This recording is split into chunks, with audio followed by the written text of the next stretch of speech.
벌써 3월 첫 주일을 맞이했습니다. 얼었던 대지가 녹고 또 온 땅과 또 모든 생물들이 기지개를 펴는 시기이기도 합니다. 봄의 향연이 펼쳐질 겁니다. 이 양지의 봄은 얼마나 아름다운지 벌써부터 기대됩니다.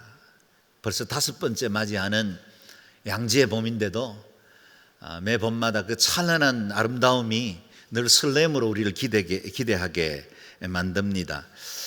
이번 3월에 우리의 영적 성장을 위해서도 기지개를 펴는 시간들이 되었으면 좋겠습니다. 다양한 성경 공부 프로그램에 적극적으로 참여하고 우리의 심령에 새봄의 은혜가 임하도록, 성령의 새바람이 불도록 하나님 앞에 더 깊이 나아가는 귀한 시간 되기를 바랍니다. 특별히 이번 수요일부터는 제 수요일부터 시작되는 사순절입니다. 이 사순절 기간 동안 더욱더 우리의 삶을 돌아보고 경건에 힘쓰는 귀한 시간 되시면 좋겠습니다. 저희 교회 모든 스태프들과 목회자들, 그리고 두란노 해외 선교회 우리 본부 사역자들이 이번 사순절 기간에는 11시 반부터 매일매일 있는 열방 예배에 동참하기로 했습니다. 그래서 함께 기도하고 함께 예배하고 또 이 사순절 기간에 우리 자신을 돌아볼 뿐만 아니라 열방을 향하신 하나님의 마음을 찾아보려고 합니다. 우리 성도님들도 이번 사순절 기간에 열방 예배 많이 참석하셔서 함께 기도하고 예배하는 귀한 시간들로 삼아주시기를 바랍니다. 오늘 본문은 대제사장의 축복 기도라는 별명이 붙어있는 유명한 말씀입니다. 구약의 축도라고 말할 수 있겠습니다. 일반적으로 우리가 예배에서 사용하는 우리 목사들의 축도는 신약 성경 고린도 후서 13장 13절을 근거로 한다면 구약 성경의 축도는 오늘 이 본문으로부터 비롯된다 말할 수 있겠습니다. 먼저 22절 23절을 다시 읽어보겠습니다. 시작. 여호와께서 모세에게 말씀하셨습니다. 아론과 그 아들들에게 말하여라.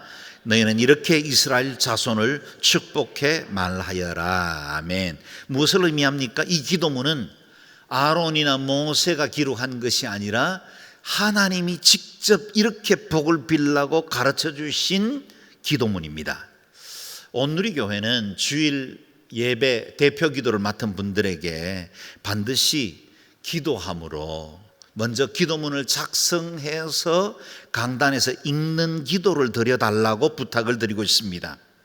미리 기도하며 회중들의 마음을 하나로 모아 준비된 기도를 드리기를 원하는 것입니다. 이렇게 준비된 기도이기 때문에 온누리 강단의 대표 기도는 언제나 중언부언하지 않고 은혜와 감동이 있습니다. 늘 새롭습니다. 그리고 그 기도에 하나님의 은혜와 기름 부심이 있는 걸 느낄 수 있습니다.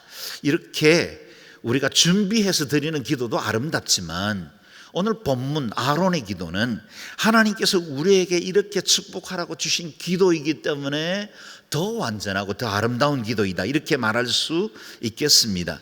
우리 예수님께서 우리에게 주기도를 이렇게 기도하라고 가르쳐 주신 것이 기도의 최고봉이라면 구약시대 때 모든 기도의 최고봉은 이 아론의 기도에 담겨 있다 해도 과언이 아닙니다. 하나님은 우리에게 어떤 복이 필요한지를 잘 알고 계시는 분입니다. 그 주님께서 제사장들을 통해서 회중들에게 이렇게 복 빌라고 가르쳐 주신 복의 내용이기 때문에 그것은 하나님이 우리 피조계에 있는 모든 사람들에게 주실 최고의 복이다, 그렇게 말할 수 있겠습니다. 그리고 이 기도는 하나님께서 이렇게 축복하기만 하면 내가 응답하겠다라고 약속을 두신 복이 준비된 기도입니다. 기대하고 사모하는 마음으로 이 기도를 묵상해 보겠습니다. 아론의 기도에는 3가지 축복의 내용, 곧 3중 축복이 담겨 있습니다. 천천히 사모하는 마음으로 이 기도문을 함께 읽어보겠습니다. 24절에서 26절입니다. 여호와께서 너에게 복을 주시고 너를 지키시기를 비노라. 여호와께서 그 얼굴을 내게 비추시고 내게 은혜 베푸시기를 비노라. 여호와께서 그 얼굴을 너를 향해 드시고 내게 평강 주시기를 비노라. 아멘. 아무리 반복해서 들어도 또 읽어도 은혜가 되는 말씀입니다. 아론의 기도에는 삼중 축복, 세 가지 축복으로 이루어져 있다고 말씀을 드렸는데요, 우리말에는 분명하게 드러나 있지 않지만 원문 히브리어에는 이 각각의 단어들이 약간의 의미를 갖습니다. 첫 번째 축복은 세 단어로 이루어져 있고, 두 번째 복은 네 단어, 세 번째 복은 다섯 단어로 이루어집니다. 3, 5, 7. 점점 더 문장이 길어질 뿐만 아니라 복의 내용도 더 높은 차원의 복으로 이끌어 갑니다. 문법적으로 표현하면 점강법이다, 이렇게 말할 수 있겠죠. 점점 더 강조점이 커지는 것입니다. 그래서 마침내 절대적인 평강, 샬롬의 상태로 이끌도록 축복하게 합니다. 이제 이 세 가지 축복을 하나씩 묵상해 보겠습니다. 먼저 첫 번째 축복은 보호의 복입니다. 24절 읽겠습니다. 시작. 여호와께서 너에게 복을 주시고 너를 지키시기를 비노라. 아멘. 하나님께서 우리에게 주시고 싶어하는 첫 번째 복은 보호의 복입니다. 여기 보호, 지킨다는 말, 샤마르는 울타리를 친다, 그런 뜻을 갖고 있습니다. 인간의, 여러분 약간의 상상력을 동원해서 이 축복 기도문이 처음 선포되던 상황을 한번 그려보시기 바랍니다. 이 축복이 선포되던 때는 이스라엘 백성들은 광야에 머물고 있을 때였습니다. 먹을 것, 마실 것뿐만 아니라 생존에 필요한 모든 것들이 박탈되어 있거나 결핍되어 있는 광야의 시간이었습니다. 그들은 매일매일 두렵고 불안했을 것입니다. 아말렉과 같은 유목민 군대의 습격을 받기도 하고 질병과 재해의 두려움들이 늘 상존하는 그 광야를 지내야만 했습니다. 미래가 보장되지 않고 막연한 불안이 엄습할 때였습니다. 그들의 힘겹고 어려운 환경 중에 선언되어졌던 이 축복, 여호와께서 너를 지키시기를 원하노라. 아마 우리가 들을 때 받는 이 감동과 당시 이스라엘 백성들이 광야에서 듣는 이 감동의 무게는 상당한 차이가 있을 거라고 생각을 합니다.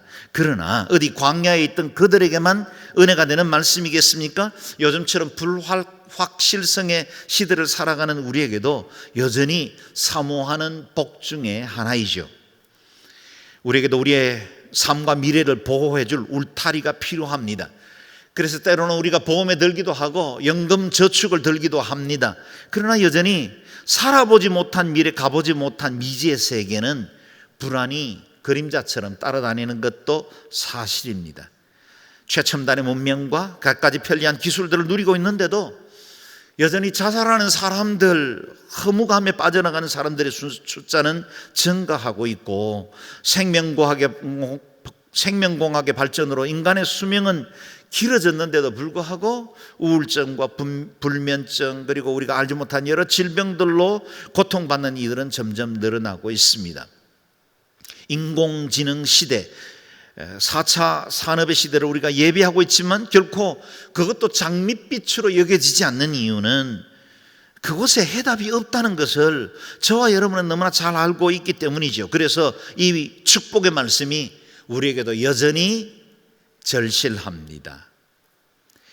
그래서 시편 121편에 성전에 오르면서 불렀던 이스라엘 백성들의 노래는 오늘 우리의 고백이 되기를 원합니다. 오늘도 주의 전에 오른 성도들이 이 시편 121편 전체를 한 절씩 교독하며 마음에 새겨도 좋겠습니다. 교독해 볼까요?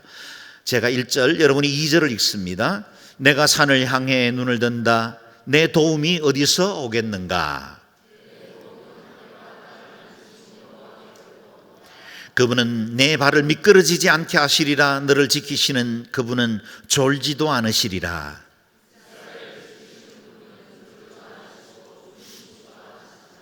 여호와는 너를 지켜주시는 분이시니 여호와께서 내 오른편에서 그늘이 되신다. 두 절을 같이 읽습니다. 여호와께서 모든 해악에서 너를 지켜주시며 내 영혼을 지켜주시리라. 여호와께서 내가 나가고 들어오는 것을 지금부터 영원히 지키리라. 아멘. 지금부터 영원히 너의 출입을 지킬 것이라 말씀해 주십니다. 그리고 더욱더 은혜가 되는 말씀은 여호와는 너를 지켜주시는 분이시라.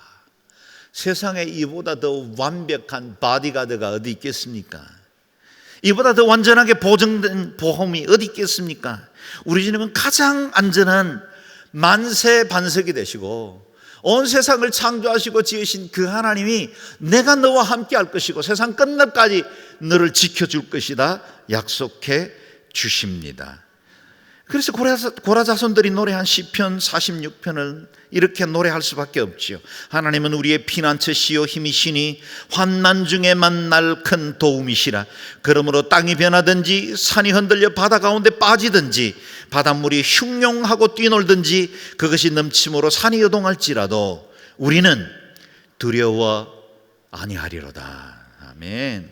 하나님께서 저와 여러분의 삶에 전능하신 손으로 울타리가 되어주신다 말씀하십니다. 사망의 저주에서 우리를 보호하셨습니다. 재앙을 막아서는 울타리가 되어주실 것입니다. 사탄의 세력이 결코 우리를 넘어뜨리지 못할 보혈의 권세로 우리와 함께 하실 것입니다. 주님이 우리 편이기 때문입니다.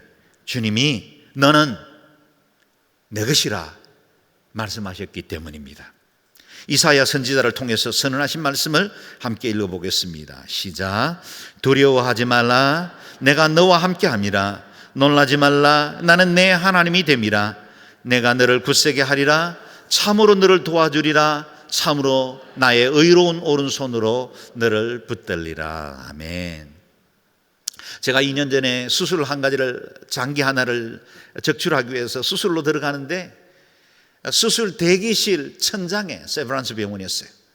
이 말씀이 적혀 있는데 얼마나 큰 위로가 되는지 몰라요. 이제 곧 마취 상태가 되면 내 의식이나 모든 건 다 사라지죠. 오로지 내 힘이 아닌 의사의 손에 모든 걸 맡겨야 되는 그 시간에 하나님이 두려워하지 말라. 내가 너와 함께한다. 내가 너를 지켜주겠다. 이 말씀이 제게 큰 용기와 은혜가 되었던 것입니다. 여러분, 우리가 어디로 가든지 무엇을 하든지 어떤 형태의 삶을 살든지 이 말씀이 마치 보디가드처럼 여러분을 추격할 줄로 믿습니다. 우리 주님이 그 의로운 오른손으로 우리를 붙들어 주십니다. 주님께서 함께하는 인생 감히 누가 해야 하겠습니까? 전능하신 하나님께서 선택하시고 영원한 나라까지 이끌겠다고 약속해 주셨는데 그 어떤 세력이나 조직이 우리를 넘어뜨릴 수 있겠습니까? 그래서 사도 바울은 위대한 선언을 8장에서 고백하고 있지요. 같이 읽어보겠습니다. 시작. 나는 확신합니다. 죽음이나 생명도 천사들이나 악마들도 현재일이나 장래일이나 어떤 능력도 높음이나 깊음이나 다른 어떤 피조물도 그리스도 예수 우리 주 안에 있는 하나님의 사랑에서 우리를 끊을 수 없습니다. 아멘. 이 말씀이 여러분의 약속의 말씀이 되시기를 주님으로 축원합니다. 이렇게 우리는 복받는 사람이 되었습니다. 그래서 제가 24절 말씀으로 여러분을 축복하겠습니다. 아멘으로 받으십시오. 여호와께서 너에게 복을 주시고 너를 지키시기를 비노라. 아멘. 두 번째 축복은 은혜의 복입니다. 25절을 다시 읽어보겠습니다. 시작. 여호와께서 그 얼굴을 내게 비추시고 내게 은혜 베푸시기를 비노라. 아멘. 은혜를 베푼다는 뜻을 가진 히브리어 하나는 긍휼히 여긴다는 뜻입니다. 우리가 흔히 인자, 사랑이라고 말하는 헤세드는 상호 관계로부터 비롯된다면 하나는 일방적입니다.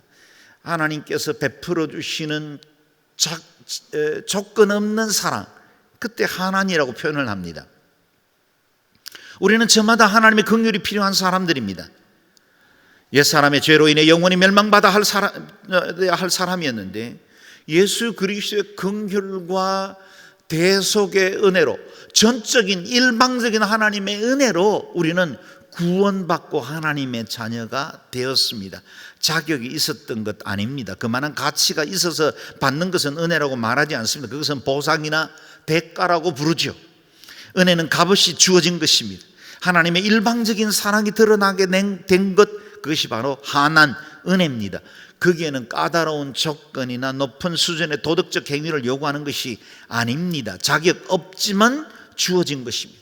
하나님의 자비가 드러난 것입니다. 우리가 아직 죄인 되었을 때, 원수 되었을 때, 연약할 때 드러난 하나님의 사랑입니다. 이렇게 하나님의 자비가 드러나는 현장에서 우리가 해야 될 일은 뭘까요? 그냥 은혜를 믿음으로 받아들이면 됩니다. 그냥 믿음으로 받아들이면 그 은혜가 고스란히 우리에게 흘러들어옵니다. 그 때문에 다윗은 시편 103편에서 노래했습니다. 같이 읽어볼까요? 시작. 여호와께서는 자비로우시고 은혜로우시며 화를 더디내시고 사랑이 넘쳐나는 분이시다. 하늘이 땅 위에 높이 있는 것처럼 하나님을 경외하는 사람들에 대한 그분의 사랑도 크다. 아멘. 하나님의 자비는 땅 위에 하늘, 그 끝을 모르는 하늘이 펼쳐져 있는 것처럼 하나님을 경외하는 모든 사람들에게 그 같은 은혜를 베풀어 주신다고 약속하고 있습니다. 저와 여러분을 향하신 하나님의 계획은 자비입니다. 은혜입니다. 긍휼입니다. 결코 은혜를 거두지 않을 것입니다. 우리를 포기하지 않으실 것입니다.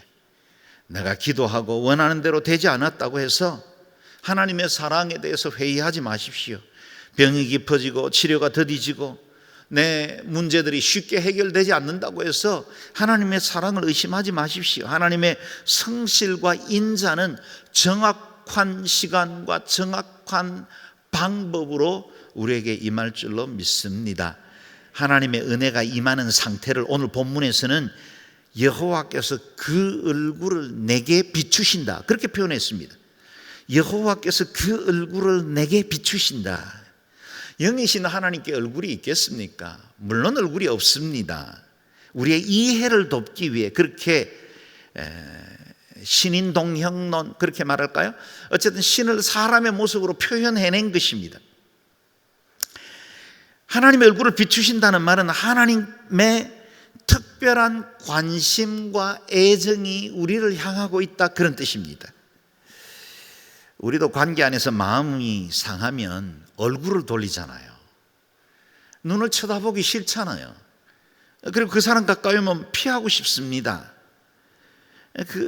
똑바로 쳐다보려고 하지 않습니다. 그래서 얼굴을 마주하여 본다는 건 관심과 사랑을 의미합니다. 하나님께서 우리에게 은혜 베푸시기 위해서 그 얼굴을 돌려 우리를 향하고 계신다는 것입니다. 이렇게 말씀하시는 것 같습니다. 그래, 무엇 때문에 힘드니? 내가 내 마음 안다. 나 좀 보렴. 내가 너 보고 있잖아. 나 좀 보렴. 그게 오늘 축복 기도문에 담겨 있는 하나님의 마음입니다. 그 얼굴을 우리를 향해 돌려 우리를 주목하고 계십니다. 그 얼굴은 우리의 허물과 부족함을 밝혀내리는 심판자의 얼굴이 아닙니다. 내 잘못을 책망하려고 노려보는 얼굴이 아닙니다. 사랑과 인자와 긍휼이 가득한 얼굴입니다. 연민과 위로의 얼굴입니다. 회복과 치유를 주시고 싶어하는 하나님의 마음을 가진 얼굴입니다. 내 마음을 아시고 금세 눈물이 그렁그렁해질 것 같은 공감하시는 얼굴로 우리를 향한 것입니다. 그 얼굴로 우리를 비추시기를 원하십니다. 어두운 마음에 그 빛 비추시기를 원합니다. 다윗이 고백했던 시편 27편의 몇 절을 읽어보겠습니다. 먼저 1절을 한번 읽어볼까요? 시작. 여호와는 나의 빛이요 내 구원이시니 내가 무엇을 두려워하겠습니까? 여호와는 내 삶의 힘이시니 내가 누구를 무서워하겠습니까? 아멘. 주님께서 우리를 향해 그 얼굴을 드시고 비추시면 우리가 무서워할 것이 없다는 고백입니다. 누가 우리를 해칠 수 있겠습니까? 주님이 보고 계신데. 요즘은 못된 사람들 CCTV 무서워서도 악한 짓 못할 때가 많이 있는데 하나님의 불꽃 같은 눈이 그 어디나 우리를 지켜보고 계신데 그 어떤 악한 자가 우리를 해할 수 있겠습니까? 8절도 보십시다. 읽습니다. 주께서 내 얼굴을 바라보아라 하실 때 내 마음이 오 여호와여 주의 얼굴을 바라보겠습니다 했습니다. 아멘. 다윗은 고백하는 거예요. 주님이 내 얼굴을 보라 라고 말씀하실 때 그도 눈을 들어 하나님을 바라보기로 결정한 것입니다. 괴로울 때 주님의 얼굴 보라, 찬양 가사도 있지 않습니까? 힘겹고 지칠 때 고개를 떨구지 말고 주님을 보셔야 돼요. 14절도 읽겠습니다. 시작. 여호와를 바라보아라. 강하고 담대하게 여호와를 바라보아라. 아멘. 우리를 향해 얼굴을 돌리신 그 주님을 바라보라 하십니다. 지치고 곤비한 얼굴, 또 고개 떨구어서 부끄럽고 죄스러운 얼굴, 죄책감으로 고개를 떨구고 있을지라도 주님의 얼굴을 회피하면 안 됩니다. 눈을 드셔야 됩니다. 강하고 담대하게 여호와를 바라보아야 합니다. 그래야 답이 있습니다. 그래야 회복이 임합니다. 그 주님의 얼굴을 제대로 정면으로 바라볼 때 내 인생의 새로운 역사들이 시작됩니다. 마치 성전 미문에 앉아 구걸하던 안전뱅에게 베드로 요한이 구하기를 은과 금은 내게 없거니와 내게 있는 것으로 내게 주노라 말씀하실 때 그가 먼저 요구한 것이 무엇입니까? 우리를 주목하여 보라. 우리를 주목하여 보라. 그동안 사람들이 던지는 동전에나 관심이 있고 자기가 앞에 놓은 이 통에 관심이 있었던 그에게 우리를 주목하여 보라. 그때 그 두 눈이 마주치고 그때 기적이 통하고 하나님의 영광이 흘러가기 시작하는 것입니다. 주님을 바라보셔야 돼요. 힘들어도 주님 바라보세요. 하나님의 그 은혜의 얼굴이 우리를 향하고 있습니다. 우리의 마음을 담은 찬양을 함께 고백해 볼까요? 우리 너무 좋아하는 찬양이죠. 함께 고백해 보겠습니다.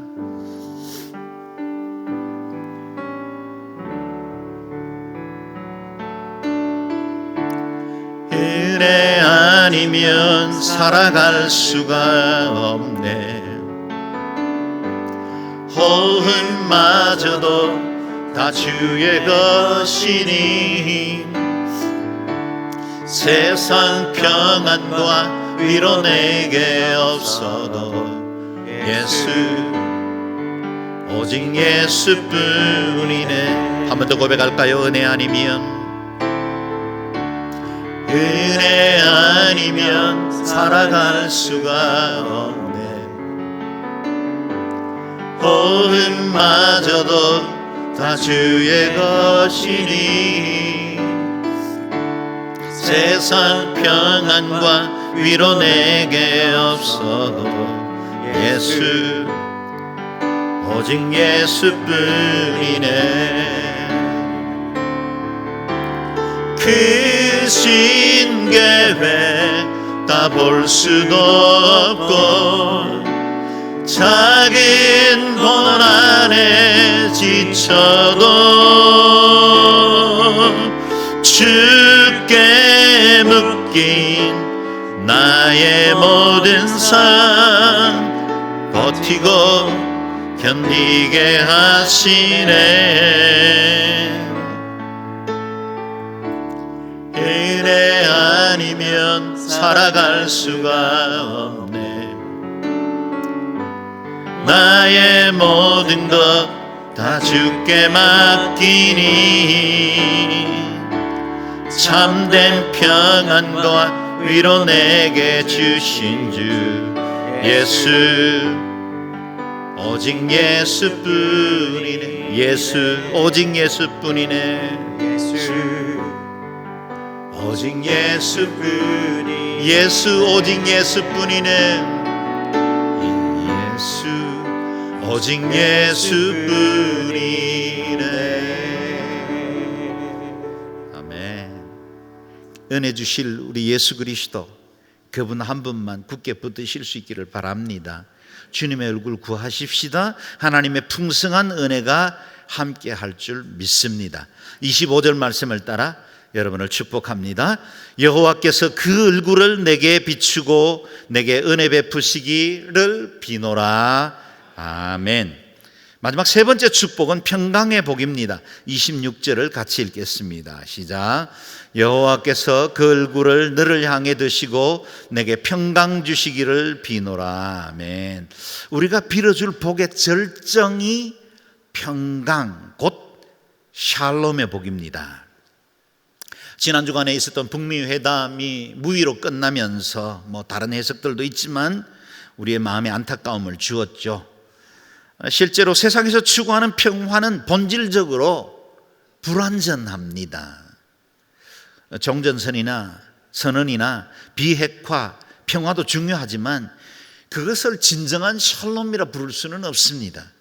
힘에 강제된 평화, 양국의 이해에 골몰하고 정권 유지 차원에서 타협하는 평화는 결코 평화일 수 없습니다. 팍스 로마나 로마의 강제된 힘에서 주어진 평화를 진정한 샬롬이라고 부르진 않습니다.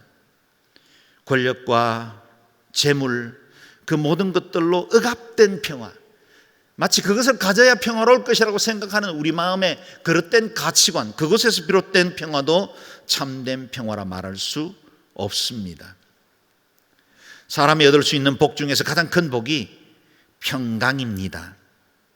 이 땅의 모든 것들을 다 갖춰도 사람들 부러워할 만한 권력과 우리가 그토록 추구하던 재물을 다 가져도 마음에 평강이 없으면 그 인생은 불행한 인생입니다. 물질적으로 부유함이 있는 그 부유한 가정에 재물 때문에 형제간의 다툼이 일어나고 왕자의 난이라 표현하는 그런 여러 가지 사건들이 일어나고 부부관계가 깨떨어지고, 여러분 재벌들 이혼하고 무슨 정가의 높은 사람들 크고 작은 성적인 문제 일어나고, 보세요. 그게 평화입니까? 가진 권력 그 끝자락에 우리가 추구하고 기어오르던 그 정상에 진정한 샬롬이 있던가요? 그렇지 않습니다. 가난한 집에서 남을 밥에 먹어도 서로 사랑하고 귀히 여기고 아껴주면 그게 평화잖아요. 그래서 평화는 근본적으로 관계 안에서 나옵니다. 이 평화의 관계는 우리의 삶의 주인이시고 영원히 통치하시는 그 하나님과의 관계, 그 샬롬으로부터 그 은혜가, 평화가 흘러들어오는 것입니다. 그러므로 아론의 기도에서 구하는 샬롬은 세상의 것과는 전혀 다른 차원의 평화입니다. 샬롬이 무엇입니까? 하나님의 다스림 안에서 이루어지는 조화로운 관계와 질서, 완전한 충족의 상태를 의미합니다. 다시 읽어볼까요? 샬롬은 하나님의 다스리심 아래서 이루어지는 조화로운 관계와 질서, 완전한 충족의 상태를 의미합니다.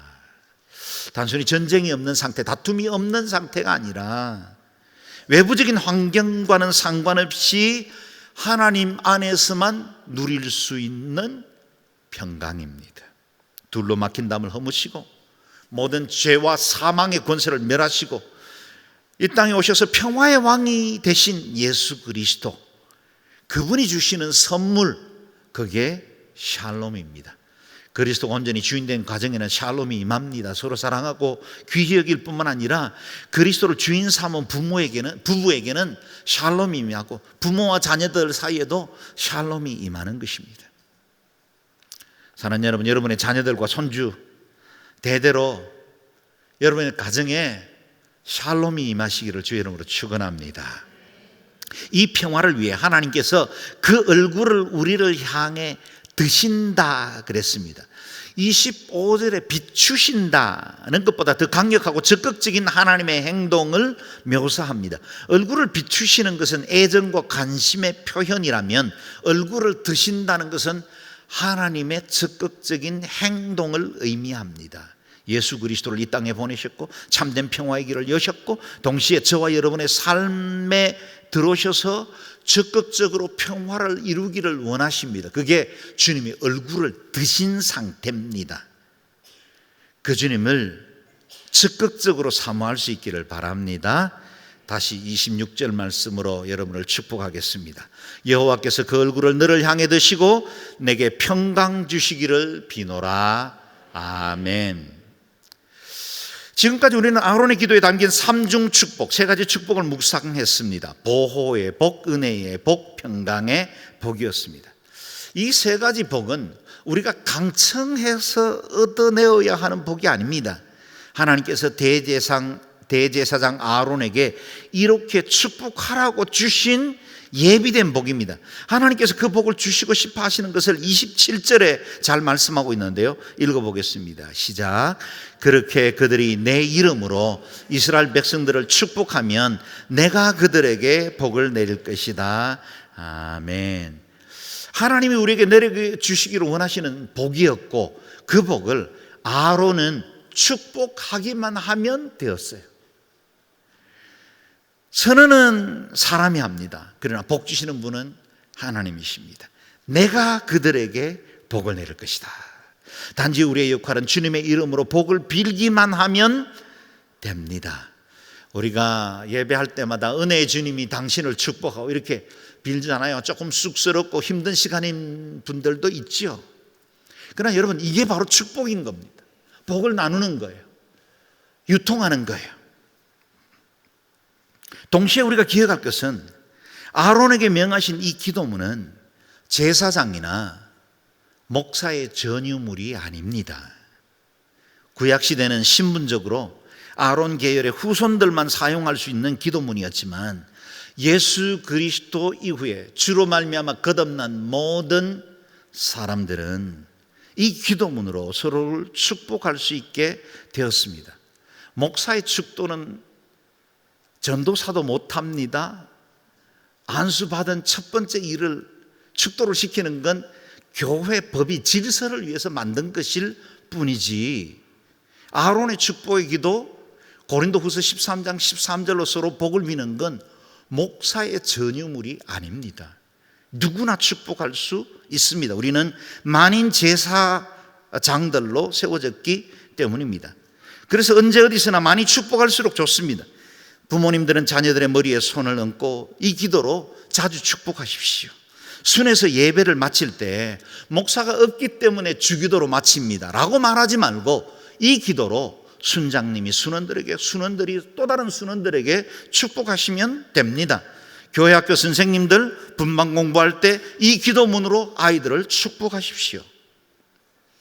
그래서 오늘 훈련하겠습니다. 옆에 분들에게 이 기도문으로 축복하겠습니다.